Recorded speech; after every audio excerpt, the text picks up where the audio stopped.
السلام عليكم ورحمة الله وبركاته. maanta halkan waxaa fadhiya kooxda xidigaha geeska oo shiraaid ku qabanaya magaalada Hargeysa kaasoo ay kaga hadli doonaan arrimo ku saabsan kooxda oo mudooyinkan saxaafaddu qoraysay iyo arrimo kale oo taagan. waxaan ku soo dhaweynayaa gudoomiyaha kooxda Xasan Saleebaan Dhuxul Laab Saalax. السلام عليكم ورحمة الله وبركاته. دمان شعب كقيبه سكال الدوام وحنا عيد وناكسن sidoo kale taageerayaasha kooxda xidigaha geeska meel ay joogaan ba waxaan leeyahay ciid wanaagsan. waxaan munaasabada ciida darteed salaamaya madaxweynaha qaranka mudane Axmed Maxamed Maxamuud Siiraanyo, madaxweyne ku-xigeenka Jamhuuriyadda Soomaaliland Cabdiraxmaan Saylici, marwada koowaad ee qaranka iyo marwada labaad ee qaranka. inta markaan ka imaado waxaa jiray waraysiyo yaryar oo aanu bixinay kuwaasi oo jawaabo qaldan ay ka soo noqdeen. waxaan cadeynayaa marka koowaad waraysiyadaasi noocay doonaan ha ahaadaan iyagoo suugaantun ku salaysnaa cid kastoo dhibsaday aan ka raali gelinayaa.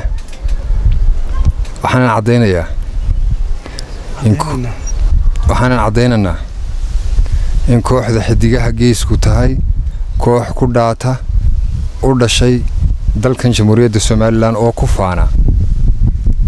haddana hay kooxda xidigaha geeska markasta waxaanu ku faanaa oo aanu ku faraxsanahay inaan fanka hooyada Hargeysa kor u qaadnay. waxaanan soo dhaweynaynaa cid kasta oo fankayga ku soo hirata taageerayaasha sidoo kale meel ay joogaana waan uga mahadcelinayaa sida ballaaran ee ay dareenkooda iyo dhagohoodaba noo siiyaan. inta markaan ka imaado waraysiyadaanu bixinay qaarkood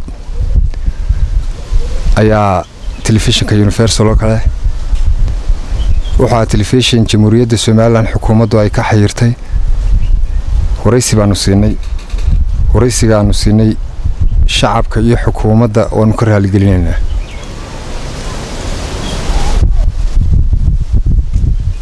waxaan shirkan jiraayid aan kaga faa'iideysanayaa talada kooxda xidigaha geesku ma aha mid uu qof kaliya gaadho, waa talo wadareed markasta aanu rogrogno oo aanu go'aan mid qaadano. sidaa darteed wax kasta oo xidigaha geeska ku saabsan waa fan. siyaasadda kooxdu way ka madax bannaan tahay. waa koox dhalinyaro ah, waa koox sida ay dadka ugu faanayaan loo baahan yahay inay dadkuna ku faanaan. والسلام عليكم ورحمة الله وبركاته. بسم الله الرحمن الرحيم. سيدا قدوميه الشيخ حسن كوح الحديقة جيسكو وكوح كمدة أركتي كستا ومركاسي أي قاتان ومد سنين سياسة ومد سنين لقالة بورد ومد سنين شيء أنا هين فن انت هالكم فرددا كان عدكيسا xidigaha geeska ka dhigay kan ereediisa laxankiisa xidigaha geeska ka dhigay kan waa ciro waxa ka dhigay codkiisa kan waa isjeego waxa ka dhigay codkiisa ninkan waa Maxamed Miir waa kamanayste waxa ka dhigay kamankiisa gacantiisa ninkan waa Maxamed Xarago waa qaybta warbaahinta ayuu qaabilsan xidigaha geeska mihnadiisa ka dhigtay. intan maaha waxa jira qayb farsamada duubta Abukar baa kamida oo imika meesh jooga ay duruus oo xogayaha dhan kooxda oo aan haysin ereyana sameyn haddana xogayaha kooxda mihnadiisa ayuu kooxda kaga mid yahay oo waxbuu duubaa. Axmed Weli baa kamida oo muusiishana wuxuu kaga mid yahay mihnadiisa. inta maqan iyo inta joogta nin kastaaba wuxuu kooxda kaga mid yahay mihnadiisa. ninina shaqada siyaasadda ma qabto. Soomaaliland maanta kama mid noqonayno oo xornimo sumad leh.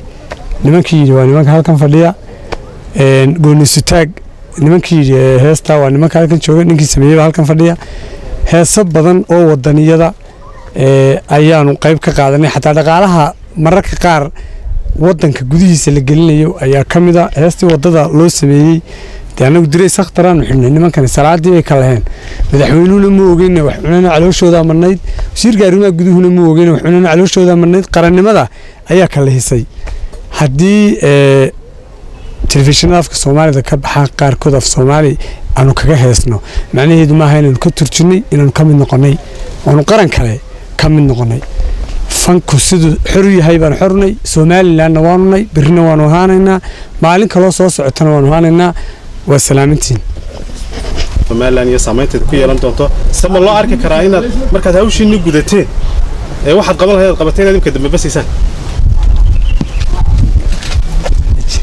horta heese jacaylaanu qaadnay heesoo gooni isku taagoo kaloon dalkan iyo dadkan u qaadnay umaanu qaadin heesaha jacaylka ee kala duwananu qaaday ee kooxdu qaaday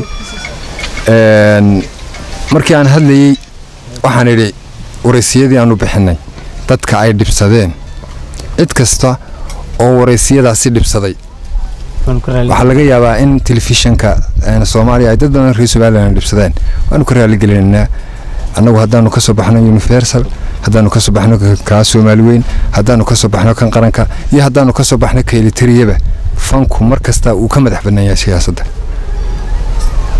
imigaan ku leeyahay birraan ku leeyahay xidigaha geeskuna waa dhallinyaro aan ku sifoobin ka mid noqoshada iyo ku milmidda siyaasadda sideeda bannaana annaga waxaanu hor yaalla qalcadaha fanka inaanu qaadno oo aan diiriir fara badan oo fanka ku xiran duminno maxaad ku kalifay adigoo raaliya gudoomiyada telefishinada waxaan ugu kalifay ummadda af iyo dhaqan wadaagta leh soomaalidu meel ay joogaanba codsiyadooda nagu farabatay inaan taageerayaasha tixgelinno oo ka wajeer jooga iyo ka jabuuti jooga codkaygu meel uu ka maqlayo aanu siino waxaan ugu khasabtay codsiyadooda waa mahadsantiin